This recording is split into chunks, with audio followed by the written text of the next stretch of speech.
रमज़ान के महीने में वर्कआउट करना चाह रहे हैं, खाना बहुत खा लेते हैं, समझ नहीं आ रहा कि किस टाइम पे वर्कआउट करें। सहरी से पहले, सहरी से बाद, अफ्तारी से पहले, अफ्तारी के बाद। डोंट वरी, आज मैं आपको बताऊंगा कि रमज़ान के महीने में आपकी वर्कआउट रूटीन क्या होनी चाहिए। अस्सलाम वालेकुम रहमतुल्लाहि व बरकातुहू my dear brothers and sisters, my name is Raja Ziaul Haq और आज हम बात कर रहे हैं कि रमज़ान के महीने में वर्कआउट रूटीन क्या होनी चाहिए। सबसे पहले तो ये कि रमज़ान का महीना हमारी स्पिरिचुअल डेवलपमेंट और ग्रोथ का महीना है। ये वो महीना है जिसमें हम कोशिश करते हैं कि हमारे अंदर तकवा नाम की चीज़ पैदा हो जाए, जिसको हम गॉड कॉन्शियसनेस कहते हैं। यानी कि जिस तरह हम अपने आप को खाने पीने से इस महीने में रोक सकते हैं, इसी तरह से पूरे साल अपने आप को हराम कामों से भी रोक के रखें। लेकिन इसके साथ साथ हमें अपने फिजिकल वेलबींग का भी खूब ख्याल रखना चाहिए। And that journey begins first and foremost with what you eat and how much you eat. नबी करीम सल्लल्लाहु अलैहि वसल्लम की एक हदीस है जहाँ पे आपने फरमाया कि एक शख्स के लिए कुछ नवाले ही काफ़ी हैं उसकी कमर को सीधा करने के लिए, और अगर उसने ज़्यादा खाना ही है तो एक हिस्सा अपने खाने का, एक हिस्सा अपने पीने का और एक हिस्सा अपने सांस का रखे। तो इससे पता ही चला कि आपका जितना भी जी चाह रहा हो इस महीने में ओवर ईटिंग को प्लीज़ अवॉइड कीजिए। ये फास्टिंग का महीना है, फीस्टिंग का नहीं। दूसरी बात यह कि try to eat as clean as humanly possible.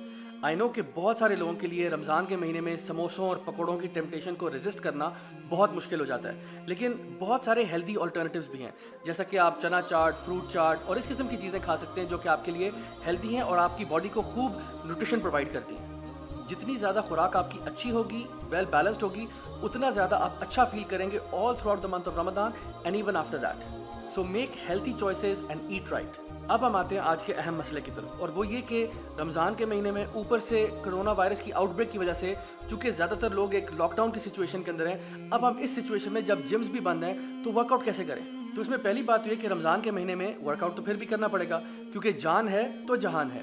And secondly, आपकी ज़्यादातर जो एक्टिविटी है वो घर के अंदर ही होगी, meaning you will have to exercise from home. Now depending कि आपके गोल्स क्या हैं, आप फैट लॉस की तरफ जाना चाहते हैं या आप मसल बिल्डिंग की तरफ जाना चाहते हैं, आप या तो कार्डियोवैस्कुलर के ऊपर ज़्यादा फोकस कर रहे होंगे या आप वेट ट्रेनिंग की तरफ ज़्यादा फोकस कर रहे होंगे। अच्छा, घर पे भी आप बहुत सारी एक्सरसाइज कर सकते हैं। अगर आपके पास घर में कोई जिम इक्विपमेंट मौजूद है, कोई डंबल्स मौजूद है, बेंच प्रेस मौजूद है, तो वेट ट्रेनिंग के एतबार से तो ये चीज़ें आप कर सकते हैं। वरना आप jogging, sit-ups, pushups, pullups, different किस्म की एक्टिविटीज़ आप कर सकते हैं। अगर आपके घर में कुछ एरिया ऐसा मौजूद है तो आप वॉक भी कर सकते हैं, जॉगिंग ऑन द स्पॉट भी हो सकता है, जंपिंग जैक्स कर सकते हैं, बहुत सारी ऐसी एक्टिविटी कर सकते हैं जिससे आपकी बॉडी हरकत में रहे। यानी किसी किस्म की भी एक्सरसाइज करना सोफे पे बैठ के पॉपकॉर्न खाने से तो बेहतर ही है। सो gate moving and stay healthy. In any case, सबसे बड़ा सवाल जो आपके सामने इस वक्त आ रहा होगा वो ये कि वर्कआउट करूं तो किस टाइम करूं। शहरी के बाद करेंगे तो प्रॉब्लम, अच्छा जोहर की नमाज के बाद कर लें, तरावी से पहले कर लें, अच्छा नहीं अगर अफ्तारी के बाद कर लें तो कैसा, नहीं अगर उठने से पहले ना कर लें, सोने के बाद कर लें, तो प्लीज़ परेशान मत हो। मैं आपको 3 ऐसे टाइमिंग्स बताता हूँ जहाँ पे आपके लिए वर्कआउट करना आइडियल होगा। सबसे पहला टाइम जो है वो सहरी से बिल्कुल पहले है। तो बजाय कि आप सहरी पे उठें, आप सहरी से तकरीबन घंटा पहले उठ जाएं। और अगर आपको 30 से 40 मिनट्स भी मिल जाते हैं वर्कआउट करने के लिए सहरी करने से पहले, तो that would be a very good time to workout, because आपको वर्कआउट करने के फ़ौरन बाद खूब एनर्जी मिल जाएगी जो सहरी आप करेंगे उसके साथ। तो ये तो है आइडियल सिचुएशन। दूसरा ऑप्शन ये है कि आप अफ्तारी से बिल्कुल पहले वर्कआउट कर सकते हैं। इट गोज विदाउट सेइंग कि इस वक्त आप बहुत टायर्ड होंगे, एग्जॉस्टेड होंगे और हो सकता है कि आपको बहुत ज़्यादा लेथार्जी भी फील हो रही हो, लेकिन द गुड थिंग इज़ कि इस वर्कआउट के फ़ौरन बाद आप आराम से खाना खा सकते हैं अफ्तार की शक्ल में और अपनी तमाम लॉस्ट एनर्जी को दोबारा से रिप्लेनिश कर सकते हैं। तीसरा ऑप्शन ये है कि आप अफ्तारी करने के तकरीबन 3 घंटे के बाद, यानी इशा की नमाज और तरावी पढ़ने के बाद अगर आप उठे ही हुए हैं तो इंशाल्लाह this would be also a very good time to workout, because अफ्तारी के बाद आप अपना खाना अच्छी तरह से हजम कर चुके हैं और अब आप वर्कआउट कर सकते हैं। यहाँ पर एक बात का खास ख्याल रखिएगा कि आपका जो आइडियल वर्कआउट है that will be somewhere between 30 to 45 minutes. अगर आप ज़्यादा भी पुश करना चाहते हैं तो 1 घंटे तक जा सकते हैं, बट इससे ज़्यादा करना आपके लिए बहुत ज़्यादा स्ट्रेसफुल हो जाएगा। Now let's talk about some of those times जहाँ पे वर्कआउट करना बिल्कुल मुनासिब नहीं होगा। उनमें से एक टाइम होगा अफ्तारी के फ़ौरन बाद। You have to wait till your food has been digested before you start working out, और उसके लिए तकरीबन आपको 3 घंटे चाहिए, जिसके बाद आप वर्कआउट कर सकते हैं। दूसरा टाइम होगा सहरी के फ़ौरन बाद। अगेन, अभी आपने अगर पेट भर के खाना खाया हुआ है उसके फ़ौरन बाद अगर आप वर्कआउट करेंगे, अगेन उसका आपको फ़ायदा नहीं होगा।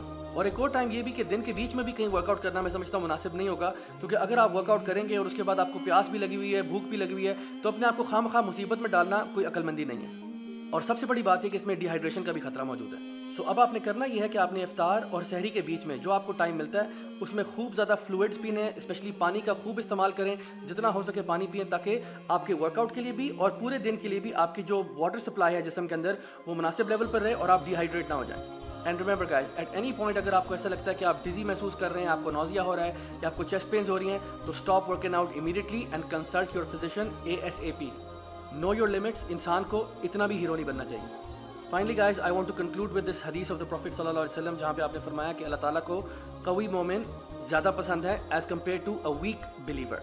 वो इसलिए कि जो कवी मोमिन होता है, एक स्ट्रॉन्ग बिलीवर जो होता है, चाहे वो अपने ईमान में स्ट्रॉन्ग हो या अपनी फिजिकल स्ट्रेंथ में स्ट्रॉन्ग हो, वो दूसरों के ज़्यादा काम आ सकता है। हालांकि खैर हर किस्म के बिलीवर में होती है, लेकिन अगर आप दूसरों के काम आ सकते हैं तो नबी करीम सल्लल्लाहु अलैहि वसल्लम ने यह भी फरमा दिया कि ऊपर वाला हाथ नीचे वाले से बेहतर है। यानी जो भी लोगों के काम आ सकता है, लोगों को हेल्प कर सकता है, वो बाई डिफ़ॉल्ट बाकी सबसे बेहतर है। तो इंशाल्लाह हम तो ये चाहते हैं कि हम लोग आम बिलीवर्स ना बने, हम लोग सुपर बिलीवर्स बने इंशाल्लाह। अल्लाह ताला हम सबको अपने हिफ्ज़ मान में रखे और इस रमज़ान के बाबरकत महीने में खूब फ़ायदा उठाने की तौफ़ीक़ अता फ़रमाए।